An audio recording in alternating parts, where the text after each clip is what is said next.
مسلمان فلسطین سے محبت کیوں کرتے ہیں؟ ہم فلسطین سے اس لیے محبت کرتے ہیں۔ نمبر 1، یہ فلسطین انبیاء علیہم السلام کا مسکن اور سرزمین رہی ہے۔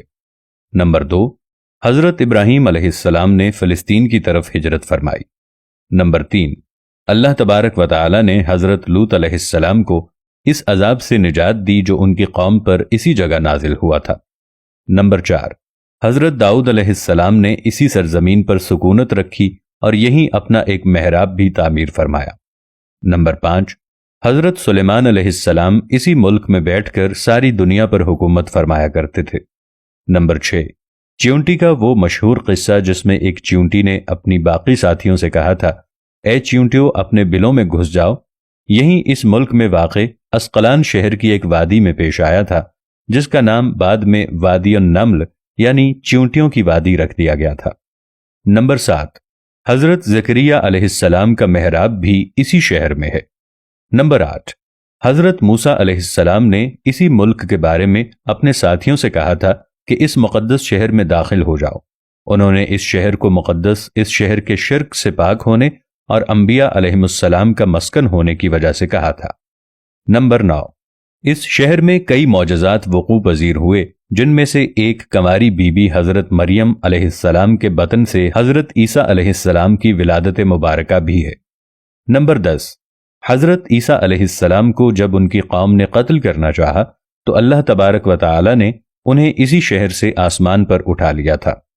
نمبر 11، ولادت کے بعد جب عورت اپنی جسمانی کمزوری کی انتہا پر ہوتی ہے، ایسی حالت میں بی بی مریم کا کھجور کے تنے کو ہلا دینا بھی ایک معجزہ الہی ہے۔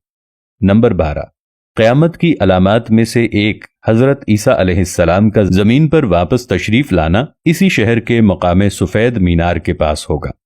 نمبر 13، اسی شہر کے ہی مقام باب لد پر حضرت عیسیٰ علیہ السلام مسیح دجال کو قتل کریں گے۔ نمبر 14، فلسطین ہی ارض محشر ہے۔ نمبر 15، اسی شہر سے ہی یاجوج و ماجوج کا زمین میں قتال اور فساد کا کام شروع ہوگا۔ نمبر 16، اس شہر میں وقوع پذیر ہونے والے قصوں میں سے ایک قصہ طالوت اور جالوت کا بھی ہے۔ نمبر 17، فلسطین کو نماز کی فرضیت کے بعد مسلمانوں کا قبلہ اول ہونے کا اعزاز بھی حاصل ہے۔ ہجرت کے بعد حضرت جبرائیل علیہ السلام دوران نماز ہی حکم ربی سے آقا علیہ السلام کو مسجد اقصی یعنی فلسطین سے بیت اللہ کعبہ مشرفہ یعنی مکہ مکرمہ کی طرف رخ کرا گئے تھے۔ جس مسجد میں یہ واقعہ پیش آیا وہ مسجد آج بھی مسجد قبلتین کہلاتی ہے۔ نمبر 18، حضور اکرم صلی اللہ علیہ وآلہ وسلم معراج کی رات آسمان پر لے جانے سے پہلے مکہ مکرمہ سے یہاں بیت المقدس یعنی فلسطین لائے گئے تھے۔ نمبر 19، سرکار دو عالم صلی اللہ علیہ وآلہ وسلم کی اقتداء میں انبیاء علیہم السلام نے یہاں نماز ادا فرمائی۔ اس طرح فلسطین ایک بار پھر سارے انبیاء کا مسکن بن گیا۔ نمبر 20، سیدنا ابو ذر رضی اللہ عنہ کہتے ہیں کہ میں نے رسول اللہ صلی اللہ علیہ وآلہ وسلم سے عرض کیا کہ زمین پر سب سے پہلی مسجد کون سی بنائی گئی؟ تو آپ صلی اللہ علیہ وآلہ وسلم نے فرمایا کہ مسجد الحرام یعنی خانہ کعبہ۔ میں نے عرض کیا کہ پھر کون سی مسجد بنائی گئی؟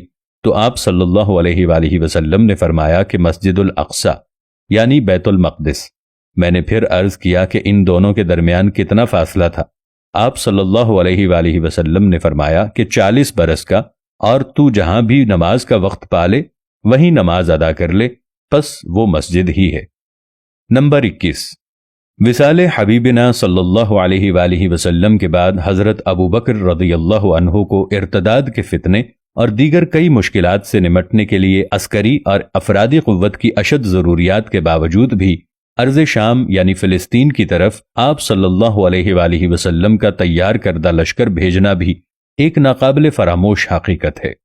نمبر 22، اسلام کے سنہری دور فاروقی میں دنیا بھر کی فتوحات کو چھوڑ کر محض فلسطین کی فتح کے لیے خود سیدنا عمر رضی اللہ عنہ کا چل کر جانا اور یہاں پر جا کر نماز ادا کرنا اس شہر کی عظمت کو اجاگر کرتا ہے۔ نمبر 23، دوسری بار بعینی ہی معراج کی رات بروز جمعہ 27 رجب 583 ہجری کو صلاح الدین ایوبی کے ہاتھوں اس شہر کا دوبارہ فتح ہونا بھی ایک نشانی ہے۔ نمبر 24، بیت المقدس کا نام قدس قرآن سے پہلے تک ہوا کرتا تھا۔ قرآن نازل ہوا تو اس کا نام مسجد اقصی رکھا گیا۔ قدس اس شہر کی اس تقدیس کی وجہ سے ہے جو اسے دوسرے شہروں سے ممتاز کرتی ہے۔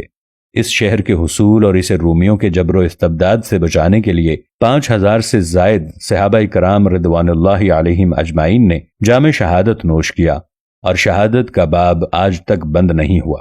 یہ سلسلہ ابھی تک چل رہا ہے، اسی لیے یہ شہر شہیدوں کا شہر ہے۔ نمبر 25، مسجد اقصی اور بلاد شام کی اہمیت بالکل حرمین شریفین جیسی ہی ہے۔ جب قرآن پاک کی یہ آیت وَالتِّينِ وَالزَّيْتُونِ وَطُورِ سِينِينَ وَهَذَا الْبَلَدِ الْأَمِينَ، تو ابن عباس رضی اللہ عنہ کہتے ہیں کہ ہم نے بلاد شام کو التین انجیر سے، بلاد فلسطین کو الزیتون زیتون سے، اور الطور سینین کو مصر کے پہاڑ کوہ طور جس پر جا کر حضرت موسیٰ علیہ السلام اللہ پاک سے کلام کیا کرتے تھے، ان سے استدلال کیا۔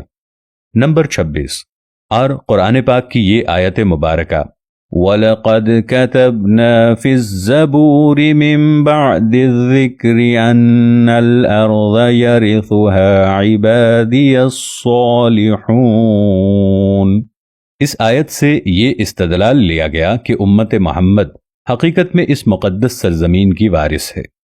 نمبر 27، فلسطین کی عظمت کا اندازہ اس بات سے بھی لگایا جا سکتا ہے، یہاں پر پڑھی جانے والی ہر نماز کا اجر 500 گنا بڑھا کر دیا جاتا ہے۔